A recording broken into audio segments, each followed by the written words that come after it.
मी 1990 ला BKPS join केलं visiting faculty म्हणून. ते 6-7 वर्ष सलग कंटिन्यू केलं.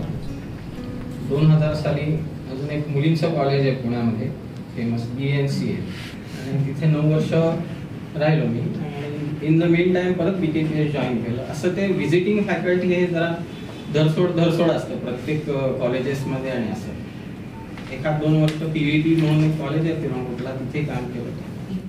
साधारणपणे 2004-5 साली जसं सलील CET आर्किटेक्चर असं म्हटलं, ते पूर्वीपासून चालू होतं.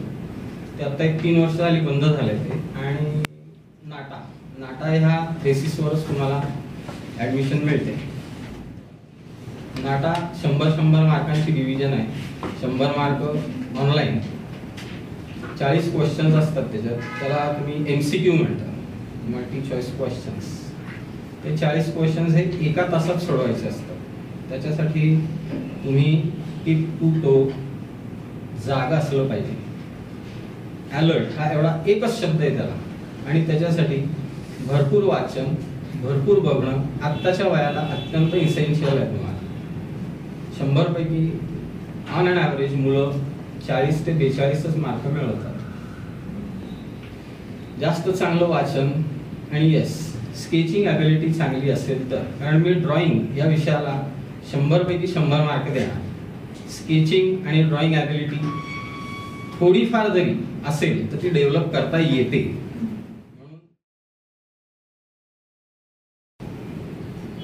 आधी मला अभ्यास करावा लागतो भरपूर की पेंटागॉन मुलांना कसा शिकवायचा, पेंटागॉन काढायचा आहे हा सोप्या पद्धतीनं कसा शिकवायचा. मला कुठलीही टेक्निकल जिओमेट्रिकल मेथड नकोय, कारण ते तिथे बघत नाहीत आणि ते विचारतही नाही.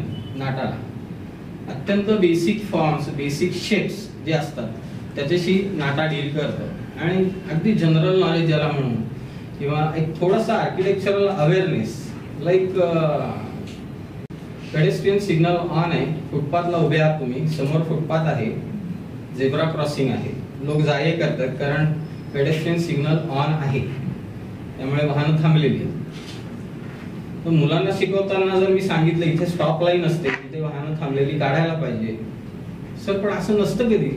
म्हणजे उलट तेच आर्ग्यू करतात की असं काही कोणी थांबत नाही. मग त्यांना ती शिस्त पण शिकवावी लागते की जर तसं नसेल तर आयडियली तुम्ही तसं काढा तर तुम्हाला जास्त चांगले मार्क मिळतील. नंबर 1. नंबर 2, तुमचं ऑब्झर्वेशन काय थरारचं पाहिजे हे त्यांना शिकवावं लागतं. की तुम्ही रोडवर मॅनहोल्स बघता, ड्रेनेजची झाकणं असतात, जाळ्या असतात, त्या जर तुमच्या ड्रॉइंग्स मध्ये आल्या तर डेफिनेटली तुम्हाला काढता आल्या पाहिजे, ज्यामुळे तुम्हाला ह्या मायन्यूट डिटेल्समुळे जास्त मार्क मिळतील. म्हणजे तुमचं ऑब्झर्वेशन चांगलं आहे असं समजलं की भरपूर मार्क मिळतात. नाही तर ड्रॉइंग हा विषय असा आहे की त्याच्यात भरपूर मार्क मिळत नाही. शेवटच्या 2 महिन्याच्या क्रॅश कोर्सला जी मंडळी येतात माझ्याकडे, त्यांना मला हे सांगावं लागतं की तुम्ही खरं आधीच यायला पाहिजे होतं. आता ठीक आहे, नाव झालं, लोकांना माहिती आहे, गोसावी सरांकडे शिकवतात 2 महिन्यामध्ये, भरपूर गर्दी असते. पण 2 महिन्यात लाईन फक्त सरळ येते. मी सांग 2 महिन्यात क्रॅश कोर्स मध्ये नाटा वगैरे असलं काही होत नाही. जी मुलं 11वी-12वी पासून असतात माझ्याकडे, मी अभिमानाने सांगू शकतो सगळ्यांना की 5च्या 5 वर्ग आर्किटेक्चरचे फार छान काम करत असतात, कारण त्यांना ड्रॉइंग कळलेलं असतं, त्यांना ती विजन दिलेली असते. सो मगाशी मी परीक्षा संबंधी सांगत होतो की ऑनलाईन क्वेश्चन 40 असतात आणि टिप टू टो यस तुम्हाला जागच राहावं लागतं. मुलांना सांगताना असं सांगावं लागतं मला की तुम्ही ते मॉनिटर, तो स्क्रीन आणि ते कीबोर्ड एवढंच लक्ष ठेवायचं, नजर जराही हलवायची नाही. त्या परीक्षकांनी काय ड्रेस केलाय किंवा ती एक्झामिनर काहीतरी विचित्र ड्रेस करा, नथिंग. तुम्ही शेजारी जरी बघायचं म्हणलं कम्प्युटरवर, तिथे भलताच क्वेश्चन असतो. Because they have 4500 to 5000 question paper sets. नाटावाल्यांकडे एवढ्या आता रेडी आहे. दरवर्षी त्याच्यात 100 ते 200 ची ऍडिशन होत असते.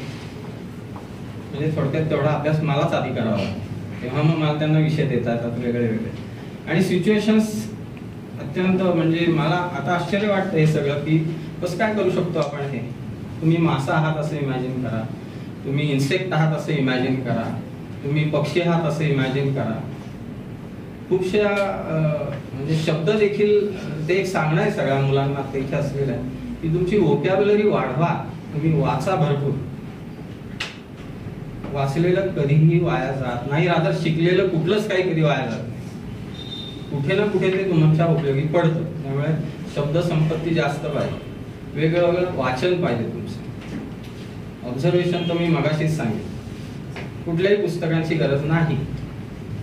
ऑब्झर्वेशन चांगलं असेल तर उत्कृष्ट हात चालतो तुमचा, उत्कृष्ट हात चालतो. So again coming back to that point, 40 questions 1 minute 30 सेकंदात सोडवायचा असतो. एक क्वेश्चन 30 सेकंद वाचण्यात जातात, 1 मिनिटात उत्तर द्यायचं असतं. खाली 4 ऑप्शन्स असतात. योग्य उत्तर दिलं तर त्यांची एक सिस्टीम आहे मार्किंगची. म्हणजे पहिले 10 क्वेश्चन सोपे, मग अवघड, मग अजून अवघड, मग अजून अवघड, असं काहीही नाहीये. जनरली समजा पहिला क्वेश्चन सोडवला तर तो बरोबर असेल तर you get 3 marks. If you solve second question write you get 4 marks. If you solve third question right you get 5 marks. If you solve fourth question right you get 5 marks. बरोबर असेल तर ते 5 राहतात, चुकला की 4 होतात, अजून चुकला की 3 होतात. असे ते 3 4 5 3 4 5 सगळं चालतं. 40 क्वेश्चनची टोटल होते डिवायडेड बाय 40. ते जे असतं ती डिफिकल्टी लेवल असते. अगदी टेंटेटिव्ह सांगते मी हे, या पद्धतीने ते मार्किंग असतं. डिफिकल्टी लेवल तुम्हाला लगेच कळते. 40वा क्वेश्चन सोडवला तुमचे मार्क्स किती झाले ते दिसतात तिथे.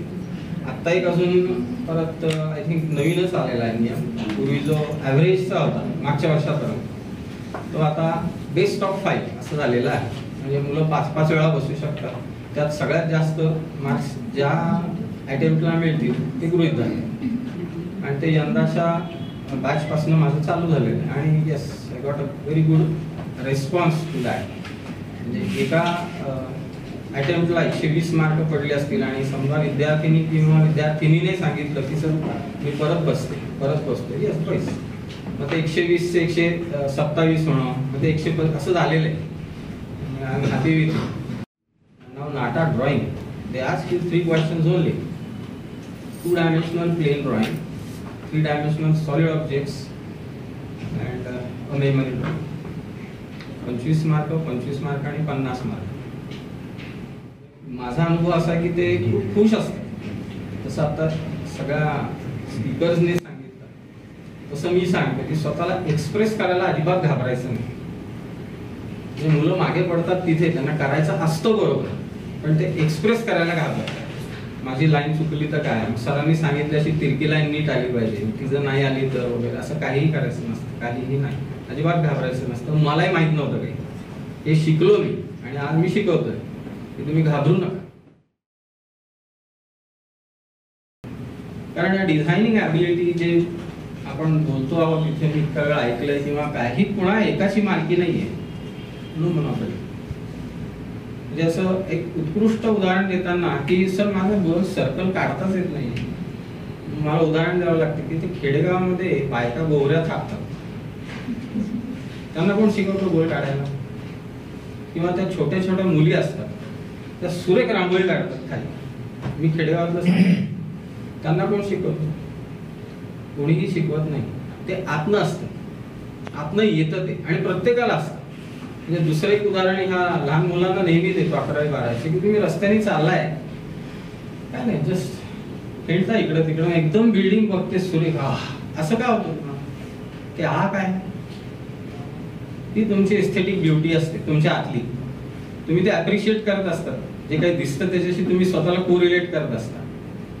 आणि ही प्रत्येकाकडे असते, प्रत्येकाकडे असते. ती डेव्हलप करायला, म्हणजे डेव्हलप करून घ्यायला मुलं माझ्याकडे येतात असं मी समजतो. माझ्या बॉसनी पहिल्या दिवशी लाज काढली होती माझी, हरी आकाशात. पुन्हा एकदा नाव घेतो. पहिल्या दिवशी किचनचा व्ह्यू काढायला सांगितलं होतं मला, फर्स्ट असाइनमेंट. आणि 5 वाजेपर्यंत लढत होतो मी ते किचनचं 1 पॉइंट काढायला. आणि ते बघितलं आणि 2 मिनिटात त्यांनी विचारलं की तुला डिप्लोमा कोणी दिला? पहिल्या दिवशी संपलं होतं मी. तो इगो असा उठावून आला की काय माणूस आहे वगैरे, सोडून द्यावी नव्हती. पण त्यानंतर 5 वर्ष टिकलो त्यांच्याकडे. पण असे असंख्य प्रसंग येतात मानहानीचे किंवा काय लगेच खचून जायचं नाही. आजकालची मुलं खचतात. ती 5 वर्ष जी असतात, 17 ते 23, 18 ते 23, ती फार वेगळी असतात. जे 12वी पर्यंतचं जे अपब्रिंगिंग असतं त्याला डायरेक्ट सुरुंगच असतो पुढची 5 वर्ष. काहीच होत नाही तसं, एकदम वेगळं असतं. म्हणजे मुलांना सांगताना सांगावं लागते की तुमचं सोशल लाईफ, तुमचं फॅमिली लाईफ, अजून जी कुठली असतील ती सगळी बदलतील. ते तसंच राहणार नाही. आणि पालकांना पण सांगावं लागतं की प्लीज तुम्ही दुर्लक्ष करा त्याच्याकडे. ते रात्री 10 वाजता जेवेलच याची काही गॅरंटी नाहीये. त्यांना त्याच्या पद्धतीने जेवू द्या, काही होत नाही. मी प्रोफेशन न म्हणता ती प्रोसेस म्हणतो. मी आर्किटेक्चरला 12वी नंतर फर्स्ट डेला ऍडमिशन घेतली की माझ्या शेवटच्या श्वासापर्यंत आर्किटेक्चर सुटत नाही. त्याचं एक उत्कृष्ट उदाहरण सगळ्या मुलांना देतो मी. माझ्या मॅटर्निटी होम, म्हणजे माझं प्रोफेशन, माझी प्रोसेस आर्किटेक्चरची ही किती चांगली आहे आणि किती ती माझ्या आयुष्यात अशी रुजली भिनली आहे याचं एक उत्कृष्ट उदाहरण मॅटर्निटी होम. इथे जीव जन्माला येतात, प्रसूतिगृह आणि क्रिमेटोरियम. लास्ट राईट, संपलं सगळं. हा जो प्रवास आहे, या पूर्ण प्रवासामध्ये प्रत्येक ठिकाणी तुम्हाला शेल्टर, रेसिडेन्स, हॅबिटॅट, निवासस्थान, घर लागतं. एक असा पॉइंट, क्षण, जागा दाखवा मला की या ठिकाणी काही आर्किटेक्चर लागत नाही, काहीही हरायला तयार आहे. माझ्या व्यवसायामध्ये सगळ्या जगाचा विचार करावा लागतो मला. आणि टोटल प्रोफेशनच वेगळं असल्यामुळे लोकांचा मी बघण्याचा पण दृष्टिकोन फार वेगळा आहे. हे मी बघितलेलं आहे, हे मी अनुभवलेलं आहे. थोडंसं पुणे सोडून एक 15-20 किलोमीटर 25 किलोमीटर बाहेर जा, काय करायचं? आर्किटेक्ट, इंजिनियर आहेत ना, कॉन्ट्रॅक्टर आहेत, ते देतील बांधून. काही गरज नाही आर्किटेक्ट होते, उगी पैसे घेणार, ते वेळेवर येणार नाही. हे सगळं म्हणजे हे खूप वेळा ऐकून पण झालेलं आहे माझं. त्या लोकांना तेवढी जाणीव, आणि 31 वर्षापूर्वी तर नाहीच नाही. आता तरी थोडंसं म्हणजे जेव्हा लोकांना एक स्क्वेअर इंचची किंमत कळायला लागली किती महाग असते, तेव्हा मग ती फॅकल्टी मध्ये यायला लागलेली हळूहळू. अदरवाईज रेकग्निशन आणि नाही, पूर्वापार जे चालत आलेलं आहे इंजिनिअरिंग किंवा मेडिकल, त्याला थोडंसं आता डायल्यूट होऊन ती एक फॅकल्टी नवीन. मला जो रिस्पॉन्स मिळतो आहे आता गेल्या 2-5 वर्षांमध्ये, त्याच्यावरनं मी हे विधान करतो.